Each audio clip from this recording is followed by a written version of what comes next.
رادیۆی دەنگی گەلە.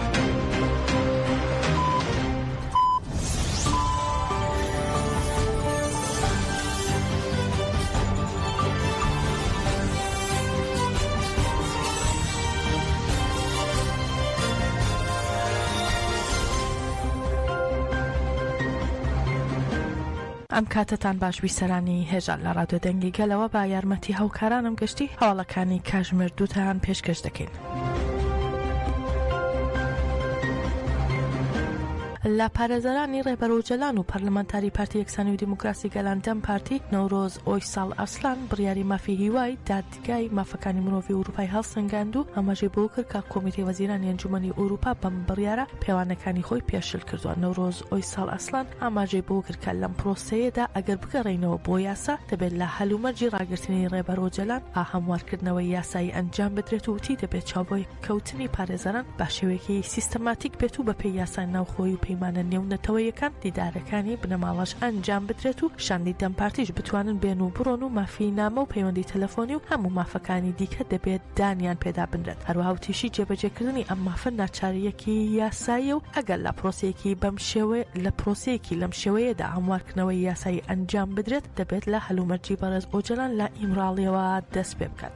ئەسلان لە بەردەوامی داوتی پێش هەموو شتێک کۆمیتەکە ڕێکاری پێشلکاری دەست پێ نەکردووە و باشێوەیەکی ئاسایی دەبوایە دەوڵەتی پەیوەندیدار گۆڕانکاری یاسایی بکردایە، بەڵام لە دوایین چالاکی تورکیادا بەڵێن و هیچ پلانسازیەک نەبووە. دەشڵێت ئەگەر 11 ساڵە مافی هیوا جێبەجێ نەکراوە ئەمە بەهۆی هەڵویستی سیاسی کۆمیتەکەوەیە بەهۆی نزیکایەتی و هاوکاری لەگەڵ تورکیایە. ئەسلان هەروەها ئاماژەی بۆ کرد کە ئەوان وەکو پەرلەمانتارانی پێشووی هەدەپە و پەرلەمانتارانی دەمپارتی سەبارەت بە مافی هیوا زیاتر لە 11 ڕەشنووسی یاساییان پێشکەش کردووە وتیشی کە دەسەڵات بەبێ ئەوەی چاوەڕێی کۆمیسیۆن بکات دەتوانێت هەڵسەنگاندن بۆ ئەم ڕەشنووسە یاساییانە بکات و لە پەرلەمان تێیان پەڕێنێت. ئەسلان بەبیری هێنایەوە کە سەرۆکی پەرلەمان نۆمان کۆرتۆلۆش بۆ هەموارکردنەوەی یاسایی ئاماژەی با مانگی تەشرینی یەکەم کردو و دەستنیشانی کرد کە تایبەت بە گۆڕانکاریەکان پێویستە مافی هیوا بێنە پێشەوە. وتیشی مافی هیوا لە ڕووی یاساییەوە مافێکە کە نابێت دوا بخرێت و لە ڕووی سیاسیشەوە هەڵگرتنی گۆشەگیری لەسەر بەڕێز ئۆجەلان بەسوگرکردنی ئازادی جەستەیی ئەو داخوازی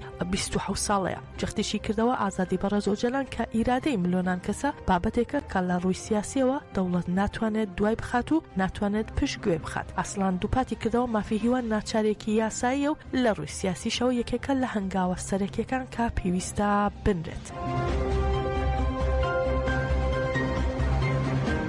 هاوسەرۆکی گشتی دەبەپە کەسکین بایەندەر بڕیاری کۆمیتەی وەزیرانی کۆنسەی ئەوروپای لەبارەی مافی هیواوە هەڵسەنگاندووتی کۆمیتەکە خۆی لە بەرپرسیارەتی دەدزێتەوە. بایەندەر ڕایگەیاند ئەمە تەنها مەسەلەی زیندانەکان یا پێشلکردنی مافێکی تاکە کەسی نییە بەڵکە و ڕاستەوخۆ پەیوەستە بە دیموکراتیک بوونی تورکیا و چارەسەری پرسی کورد و ئایندەی ئاشتی کۆمەڵایەتی. هەروەها دەشڵێت بەڕێز ئۆجەلان تەنها فیگەرێکی سیاسی نییە بۆ گەلی کورد، هاوکات یەکێکە لە ئەکتەرە سەرگیەکانی پرۆسی ئاشتی و چارەسەری دیموکراتیک. دەشڵێت سەرەڕای دیلگرتنی لە ساڵی 1999 و گۆشەگیری توند کەچی ڕێبازێکی لەسەر بنەمای چارەسەر و دیالۆگ و ئایندەی هاوبەشی گەلان خستووەتە ڕوو. کەسکین بایەندەر تیشکی خستە سەرەوە پێشلکاریانەی کە 12 ساڵە لە سیستەمی ئەمراڵی بەرداوامەوتی کۆمیتەکە بەرامبەر ئەم پێشلکاریانە ڕێکاری کاریگەری نەسەپاند و ئەمیشە تیشک دەخاتە سەر ئەو ڕاستی کە دامەزراو نێونەتەوەیەکان لە پێناو بەرژەوەندی سیاسیەکاندا پێوەرەکانی مافی مرۆڤ پشتگوێ دەخەن. هەروە دەشڵێت تاوەکو پرۆسی چارەسەری بەردەوام بێت و بگۆڕێت بۆ ئاشتێکی کۆمەڵایەتی و دادپەروەرانە مەرجی سەرەکی ئازادی بەڕێز ئۆجەلانە کە دانوستانکاری سەرەکیە. لە قسەکانیدا بایەندە تیشکی خستە سەر خەمساردەی دەسەڵاتی ئاکەپا کە هەوڵ دەدات پرۆسەکە با گوێرەی خواستەکانی خۆی بڕێوە ببات و جەختی کردەوە دەبێت دەسەڵات وانە لە پرۆسەکانی پێشوو وەربگرێت. ئاوتیشی نابێت ئەوە لە بیر بکرێت کە بەڕێز ئۆجەلان تەنها لایەنێکی پرۆسەکان نییە بەڵکو و ئەندازیار و دامەزرێنەری چارەسەریە و دامەزرێنەری دیالۆگە و زامەنی ئاشتیە. بایەندەر جەختی کردەوە ئاشتی و چارەسەر لەسەر بنەمای ئازادی و یەکسانی دێتە دی و وتیشی هەر پرۆسەیەک بەبێ ڕەچاوکردنی ڕۆڵی بەڕێز ئۆجەلان بەڕێوە بچێ سەر ناگرێت. بایەندەر جەختی کردەوە زەوتکردنی مافی هیوا دەبێتە هۆی نەمانی متمانەی هەمووان بە هەبوونی دادپەروەری و وتیشی کە گۆژەگیری ئیمراڵی بۆتە زەمینەیەک بۆ شەرعەتیدان بە سیاسەتەکانی دژی زیندانیانی نەخۆشیش و دەشڵێت ئەم هەڵویستن نەک تەنها وزە بە دەسەڵاتدارانی تورکیا دەبەخشێت کە کارە نامرۆڤی و یاسایەکانیان درێژە پێدە بدەن کات متمانە با توانای سیستەمی مافەکانی مرۆڤی نێودەوڵەتیش لاواز دەکات. بەیان دەرجەختی کردەوە کە لەم ڕەوشەدا دەبێت گەلی کورد و بزوتنەوەکانی گەنجان و ژنان و پارێزەرانی مافەکانی مرۆڤ و ئاهێزا کرێکاری و دیموکراتیکەکان با ڕۆڵی خۆیان هەستن و ئاوتیشی هەڵویستی چەندین ساڵەی بەڕێزۆجەلان بۆ چارەسەری و ئاشتی ئەمڕۆ ڕاستەقینەترین مۆدێلی چارەسەرە لا تورکیا و ڕۆژهەڵاتی ناوەڕاست و بێدەنگکردنی ئەو واتای داخستنی ڕێگەی دیالۆگ و دانوستان و پێکەوە ژیانە. هەروە دووپاتێکی کردەوە داوای ئازادی ڕێبەرۆجەلان تەنها بۆ مافێکی تاکە کەسی نییە بەڵکو بۆ پاراستنی ئایندەی هاوبەشی هەمووانە و وتیشی بانگەوازەکەمان ڕوونە و گۆشەگیری ئیمراڵی سیاسەتی مردنی بێدەنگی زیندانیانی نەخۆش و زەوتکردنی مافیوە هەرگیز قبول ناکرێنن و بێدەنگی بەرامبەر ئەم نادادیە واتای هاوبەشیە لە تاوان. بۆیە داوا لە هەموو هێزە دیموکراتیک و ئاشتی خوازەکان دەکەین لەسەر هێڵێکی تێکۆشانی ڕێکخراوتر و بێ ئیرادەتر و کۆلێکتیڤتر یەک بگرن. پسپۆڕی سیاسەتی نێونەتەوەی تووڕست کورکماز لاوتووێژێک لەگەڵ ئاژانسی هەواڵی فرات سەبارەت بە پرۆسی ئاشتی ڕایگەیان پێویستە دەست بەجێ گەرنتی یاسایی بخرێتە ڕوو بەشی هەرە بەرفراوانی کۆمەلگا بەشدار بکرێن لە پرۆسی ئاشتیدا. دەشڵێت ڕزگاربوونی بەشی بەرفراوانی کۆمەلگا لە هێژەمۆن و کاریگەری میلیتاریزم و نەتەوەپەرستی شۆڤینی بۆ سەرکەوتنی پرۆسەکە گرنگە. هەروەها ڕاشیگەیان گۆڕانی ئایدۆلۆژی با گۆڕانی زمانی دەست پێ دەکات و دەبێت لە بریوتی دەسەڵاتدارانی باڵای دەوڵەت کە پرۆسەکە یەک جۆر نیشان دەدەن و نەتەوەپەرستی تورک پێش دەخەن و تەنها ئاستی ئەمنی و تێرۆر هەڵدەسەنگێنن دەبێت زمانێکی گشتگیر بۆ ناسنامەی تورکیا بهێنرێتە پێش. هەروەها دەشڵێت دەبێت زمانی دامەزراوەکانی پەروەردە و کەلتور و ئاین کە ئامڕازی سەرەکی ئایدۆلۆژیای دەوڵەتن و زمانی میدیای فەرمی سەر لە نوێ دابڕژێتەوە و پێویستە زمانی ئاشتی لە بچووکترین وردەکاریەکانیشدا ڕەنگ بداتەوە. هەروەها کۆرکماز ڕایگەیان لە کتێبەکانی خوێندن لە تورکیا تەنها لە چەند پەیوێکدا پێناسەی کورد دەکرێت وە کۆمەڵی تەعالی کوردە خاینەکان یان بە تاوانی شێخ سعیدی خاین کە خیانەتی لە دەوڵەت کردووە و ڕاشیگەیان تا ئەم ڕەوشە نەگۆڕێت ئاشتی بەرقەرار نابێت و تا ئەو زێهنیەتیان نەگۆڕێت کە هێزی تورکیا بە پێشکەوتنی تەکنۆلۆژیای شەڕ دەیپێوێت زێهنیەتێک زاڵ نابێت کە دەوڵەمەندی کەلتوری و هونەری و زانستی ڕێچاو دەکات. هەروەها دەشڵێت لە بری ئەو بەناو ڕۆشنبیرە شۆڤینیانەی کە هەمیشە لە میدیا فەرمیەکاندا دەبینرێن و نەتەوەپەرستی تورک زاڵ دەکەن دەبێت ڕۆشنبیرە ڕاستەقینەکان بێنە پێشەوە جێگەی ئەوان بگرن و دەشڵێت ئەو ڕۆشنبیرە ڕاستەقینانەی کە خاوەنی دیدگایەکی مرۆڤ دۆستانەی گردوونین و گەلان وەک دەوڵەمەندی و فرەی دەبینن بەبێ ئەمە دیدگای ئاشتی لە کۆمەڵگەدا بەرقەرار نابێت.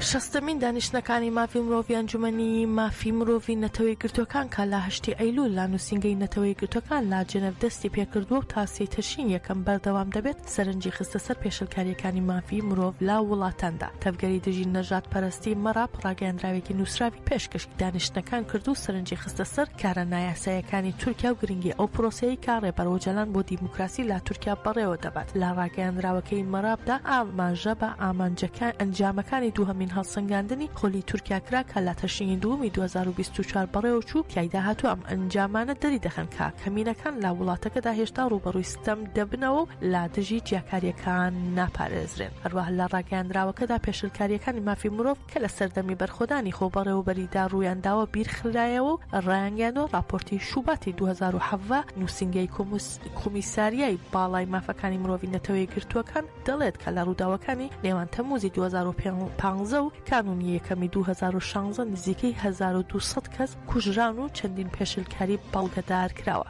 هەل لە هەمان راپۆرتدا هاتووە بەهۆی ئۆپەراسیۆنی هێزە ئەمنیەکانی تورکیا لە باشووری ڕۆژهەڵات 355,000 کەس ئاوارە بوون و تەنها لە ناوچەی سوور نزیکەی 35,000 خان و وێران کراون و تا ئێستا دەسەڵاتدارانی تورکیا هیچ ڕێوشوێنەکان لە دژی ئەو پێشلکاریە مەترسیدارانی مافی مرۆڤ کە قوربانی لێکەوتووەتەوە نەگرتوێتە بەر.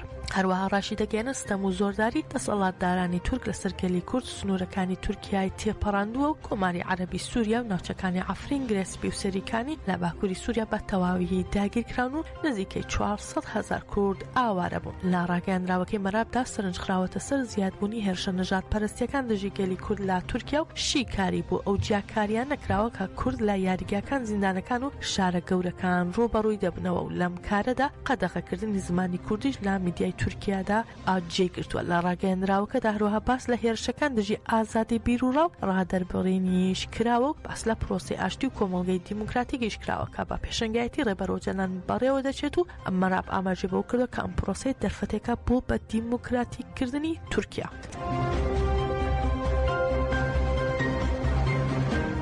کۆمەڵی بنەماڵی شەهیدان کۆما و لا ساڵیادی شەهیدبوونی ڕەزا ئاڵتون کە لە تێکۆشانی ئازادی گەلی کورددا ڕۆڵێکی گرنگی گێرا ڕاگەندراوێکی بڵاو کردووەتەوە و با ڕێزەوە یادی کردوێتەوە.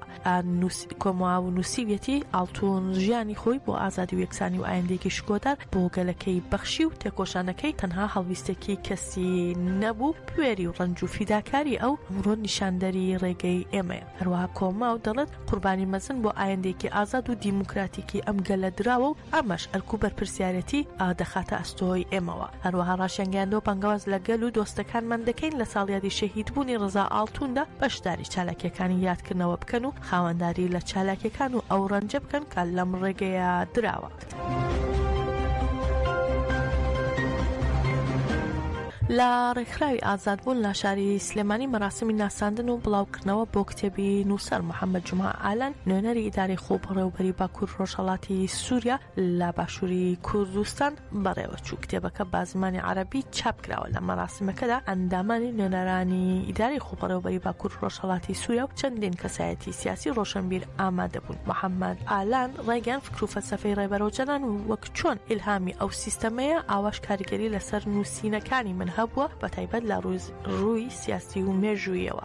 لە کۆتاییشدا نووسەروتی سیستەمی ڕۆژاوی کوردستان هەمونەتەوە پێکاتە جیاوازەکانی لە خۆ گرت و تەنها یەکبوونێکی کوردی نییە بەڵکو بۆ هەموو پێکاتە جیاوازەکانە و ئەمە کاریگەری فکر و فەلسەفەی ڕێبەرۆجەلانە و وتیشی لەناو ئەم مۆدێلشدا هەمووان خاوەنی هەڵویستێکی دیموکراسیان. ماڵپەڕی ئینتەرنەشنال سەپارەت باگیان لە دەستانی ژنە زیندانیەکی سیاسی لە ئێران ڕایگەیاند سومەیە ڕەشیدی لە دایکبووی ساڵی 1983 دوای 11 ڕۆژمانەوەی لە نەخۆشخانەی شاری وەرامین ئاگیانی لە دەستداوە. هەروە دەشڵەن سومەیە زۆر درەنگ گەیاندراوەتە نەخۆشخانە و بەر لەوەی کە بگەیەندرێتە نەخۆشخانە دۆخی تەندروستی لە زیندان خراپ بووە. ئینتەرنەشنال ڕاشی گەیاندووە دەستگامنیەکان فشار لە کەسوکاری سومەیە ڕەشیدی دەکەن کە بە ڕاگەیاندنەکان بڵن کچەکان لە زیندان هەوڵی خۆکشتنی داوە. گەشتی هەواڵەکانی ئەم کاتژمێرەمان پێشکەشکردن بمێنن لە خێر و خۆشیدا.